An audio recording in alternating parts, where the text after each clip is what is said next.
इस दहेज रूपी दानों का पेट दिन ब दिन बढ़ता चला जा रहा है और अब इतना पेट बढ़ गया है कि इसने अब तक न जाने कितनी जिंदगियों को निगल चुका है, फिर भी इसका पेट भरने का नाम नहीं ले रहा है।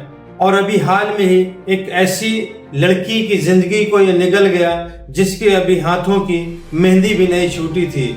महज शादी के 2 महीने भी नहीं हुए थे और उस मासूम की जिंदगी को ये दहेज रूपी दानव निगल गया और इसको तरस भी नहीं आती। अभी हाल ही में जिस लड़की की जिंदगी को इसने दहेज रूपी दानव ने निगला है वो कोई आम लड़की नहीं थी, बल्कि उत्तर प्रदेश पुलिस की एक महिला सिपाही लड़की थी, यानी कि रक्षक थी। और जब इस दहेज रूपी राक्षस से ये रक्षक नहीं लड़ पा रहे तो फिर आम लोगों की बिसात ही क्या है। इस दहेज रूपी दानव का सिर्फ पेट ही बड़ा नहीं है बल्कि इसका कद भी बहुत बड़ा है, क्योंकि एक आम लोग तो ठीक ही है, इसके सामने अच्छे बड़े बड़े पावरफुल और बड़े बड़े लोग भी इसके सामने टिक नहीं पा रहे और वो लोग भी इस दहेज रूपी दानों के सामने घुटने टेकने पर मजबूर हो रहा है। दरअसल जिस लड़की को अभी इस दहेज रूपी दानव ने निगला है उसका भाई शाम को उसके ससुराल छोड़कर आता है और सुबह ही उसको खबर मिलती है कि तुम्हारी बहन अब इस दुनिया में नहीं रही और तुम्हारी बहन फांसी के फंदे में झूलती हुई मिली है। जैसे ही ये खबर भाई सुनता है तो भाई के पैरों के तले जमी खिसक जाती है और उसको यकीन नहीं होता कि ऐसा कैसे हो सकता है जिस बहन को मैं शाम को उसके घर उसके ससुराल छोड़कर आया हूँ और सुबह वो कैसे इस दुनिया को अलविदा कह सकती है। लेकिन ये सच था, उसकी बहन इस दुनिया को अलविदा कह चुकी थी और उसकी लाश फांसी के फंदे से झूलती हुई मिली थी। ये सदमा परिवार के लोग बर्दाश्त नहीं कर पाते और परिवार का रो रो कर बुरा हाल हो जाता है। तो सवाल ये निकल कर आता है कि आखिरकार उस महिला सिपाही के साथ में क्या हुआ था कि अभी शादी के 2 महीने ही नहीं गुजरे थे और उसकी फांसी से झूलती हुई लाश मिली। इसके पीछे क्या कारण है और क्या यह आत्महत्या है या फिर इसके पीछे हत्या है या फिर कोई और साजिश है, ये पूरी खबर जानने के लिए आप वीडियो के अंत तक बने रहें। हम आपको बताएंगे पूरा मामला विस्तार से। आदाब, नमस्कार, मैं हूं मुबीन खान। आज की जो सच्ची घटना की कहानी है वो कहानी है उत्तर प्रदेश के मथुरा जिले की और उसी मथुरा जिले का एक थाना है नौझील थाना और उसी नौझील थाने के अंतर्गत एक गांव आता है अंतरागढ़ी गांव। और इसी अंतरागढ़ी गांव में 18 अप्रैल शुक्रवार के दिन सुबह के वक्त जब एक महिला सिपाही की उसके ससुराल पर फांसी में लटकी हुई लाश मिलती है तो पूरे गांव पे हड़कंप मच जाता है और अफरा तफरी का माहौल हो जाता है। दरअसल इस महिला सिपाही का नाम था वंदना सिंह और वंदना सिंह अलीगढ़ के गोंडा थाना क्षेत्र के अंतर्गत एक गांव आता है ढंढोली और उसी गांव की रहने वाली थी। और ये 2018 बैच की उत्तर प्रदेश पुलिस में महिला सिपाही की इसकी तैनाती थी और इस वक्त बिजनौर के एसएसपी कार्यालय पर इसकी तैनाती थी। और इसकी 23 फरवरी 2025 को अरविंद सिंह के साथ में शादी हुई थी। अरविंद सिंह मथुरा जिले के नौझील थाने क्षेत्र के अंतर्गत अंतरागढ़ी गांव का रहने वाला था और अरविंद भी उत्तर प्रदेश पुलिस में कांस्टेबल की पोस्ट पर तैनात है और इस वक्त नोएडा मेट्रो स्टेशन पर उसकी पोस्टिंग है। वंदना सिंह की लगभग उम्र 26 वर्ष है और वहीं पर अरविंद सिंह की लगभग 27 साल उम्र है और अभी इन दोनों की शादी 23 फरवरी 2025 में हुई थी, यानी कि अभी शादी के 2 महीने भी पूरे नहीं हुए।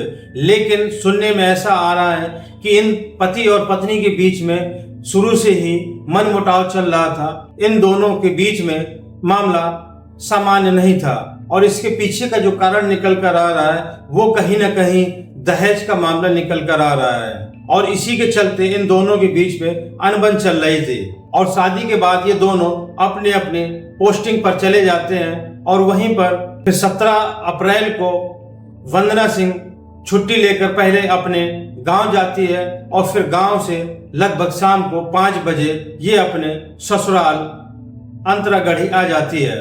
और फिर वहीं पर बताया जाता है कि शाम को ही अरविंद भी छुट्टी लेकर अपने घर आ जाता है और इन दोनों के बीच में शाम को फिर एक बार झगड़ा हो जाता है। और गुरुवार की रात इन दोनों पति और पत्नी के बीच में झगड़ा होता है और शुक्रवार की सुबह यानी कि फ्राइडे वाले दिन ये पता चलता है कि वंदना फांसी के फंदे पर झूलती हुई मिली और उसकी डेड बॉडी फांसी के फंदे से लटकी हुई थी। वहीं पर वंदना के भाई सुबोध सिंह का कहना है कि दरअसल उसकी बहन वंदना का शुक्रवार की सुबह लगभग 4 बजे के आसपास फोन आता है और वो कहती है कि भाई मुझे बचा लो और अरविंद यानी कि मेरा पति मुझे मारपीट कर रहा है और तुम घर आ जाओ। वहीं पर भाई सुबोध सिंह ये भी कहता है कि मुझे लगा कि शायद पति और पत्नी के बीच का झगड़ा है और ये थोड़ी देर बाद खत्म हो जाएगा, बात इतनी नहीं बढ़ेगी। लेकिन उसे क्या पता था कि ये झगड़ा उसकी बहन की जिंदगी की आखिरी रात होगी। और सुबह जब बहन से बात होती है उसके कुछ घंटे बाद ही एक पुलिस का फोन आता है और सुबोध सिंह कहते हैं कि पुलिस वालों के द्वारा ही उसको पता चलता है कि तुम्हारी बहन अब इस दुनिया में नहीं रही और उसकी लाश फांसी के फंदे से लटकती हुई मिली है। जैसे ये खबर सुबोध सिंह सुनते हैं तो वो हक्का बक्का रह जाते हैं और सोचने पर मजबूर हो जाते हैं। फिर ये बात वो अपने परिवार वालों को बताते हैं। जैसे तैसे परिवार वाले अपने आप को संभालते हैं और उसकी ससुराल पहुंच जाते हैं। पुलिस भी मौके वारदात पर पहुंच चुकी थी और वहां पर फॉरेंसिक टीम को भी बुला लिया जाता है और आसपास साक्ष्य जुटाने की फॉरेंसिक टीम कोशिश करती है। लेकिन जब पुलिस वहां पहुंचती है तो पता चलता है कि वंदना सिंह के परिवार वाले वहां से गायब हो चुके थे और मोहल्ले पड़ोस के ही लोग वहां पर मौके पर मौजूद थे। और उन्हीं से ये भी पता चलता है कि अक्सर इनके बीच में वाद विवाद चल रहा था। जब ये लोग सुबोध सिंह और उसकी फैमिली जब वहां पहुंच जाती है तो पुलिस वंदना सिंह की डेड बॉडी को उतार कर पंचनामा भरती है और पोस्टमार्टम के लिए भेज दिया जाता है। और फिर अगले दिन यानी कि शनिवार के दिन 19 अप्रैल को जब पोस्टमार्टम हाउस पर सुबोध सिंह का परिवार यानी कि वंदना सिंह का परिवार होता है, तभी वंदना सिंह के ससुराल पक्ष के लोग भी वहां पर पहुंच जाते हैं और दोनों पक्षों के बीच में वाद विवाद होने लगता है। जब मामला बढ़ने लगता है तभी वहां से लड़के पक्ष के लोग मौके से भाग जाते हैं। और वहीं पर सुबोध सिंह का कहना है कि दरअसल उसके ससुराल वाले यानी कि उसके जीजा अरविंद और अरविंद के पिता लगातार पैसों की डिमांड कर रहे थे और उनका कहना था कि उनके चचेरे भाई को शादी में 10 लाख रुपए नगद मिले हैं और वहीं पर अब हमारी इज्जत का सवाल है और बिरादरी में हमारी इज्जत खराब हो रही है, इसीलिए तुम्हें 10 लाख रुपए और देने होंगे। और 10 लाख रुपए की वो एक्स्ट्रा डिमांड किए जा रहे थे। वहीं पर सुबोध सिंह के पिता का कहना है कि दरअसल उन्होंने शादी लगभग 25 लाख रुपए की शादी की थी और शादी में किसी भी प्रकार की कोई कमी नहीं थी। लेकिन उसके बावजूद भी ससुराल पक्ष के लोग 10 लाख रुपए अतिरिक्त मांग कर रहे थे और दबाव भी बना रहे थे और धमकी भी दे रहे थे कि अगर पैसे नहीं दिए तो हम तुम्हारी बेटी को मार देंगे। और कहीं ना कहीं हमें उनके ससुराल वालों पर ये अंदेशा है और तहरीर भी दी है और उन तहरीर पर उन्होंने ये भी स्पष्ट किया है कि दरअसल मेरी बहन वंदना सिंह का इन्होंने ही उसको जान से मारा है। मेरी बहन ने आत्महत्या नहीं की बल्कि इन सब लोगों ने मिलकर मेरी बहन की हत्या की है। और वहीं पर नौझील थाने के थाना प्रभारी रवि त्यागी का कहना है कि वंदना सिंह के भाई सुबोध सिंह की दी हुई तहरीर पर मुकदमा दर्ज कर लिया गया है और वहीं पर दहेज और हत्या का मामला दर्ज हो गया है और ससुराल पक्ष के लोगों के 6 लोगों सहित मुकदमा दर्ज हुआ है। उसके पति अरविंद और अरविंद के पिता और अरविंद के भाई और अरविंद की बहन लगभग 6 लोगों के खिलाफ मुकदमा दर्ज किया गया है और ये ससुराल पक्ष के लोग मौके से फरार चल रहे हैं। पुलिस का कहना है कि इनकी तलाश जारी है और जैसे ही वो पुलिस के हत्थे चढ़ते हैं तो उनके खिलाफ सख्त से सख्त कार्रवाई की जाएगी। तो दोस्तों, ये थी आज की सच्ची घटना की कहानी।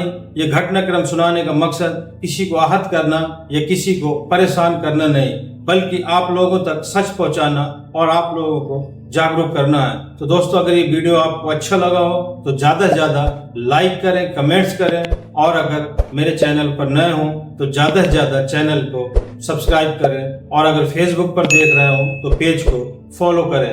तो दोस्तों, कमेंट करके अपनी राय ज़रूर दें और ये भी बताएं कि आप ये वीडियो कहाँ से देख रहे हैं। आपका एक लाइक और कमेंट्स हमें बड़ा मोटिवेट करता है। तो दोस्तों, मिलते हैं अगले वीडियो में नई कहानी के साथ। जय हिंद।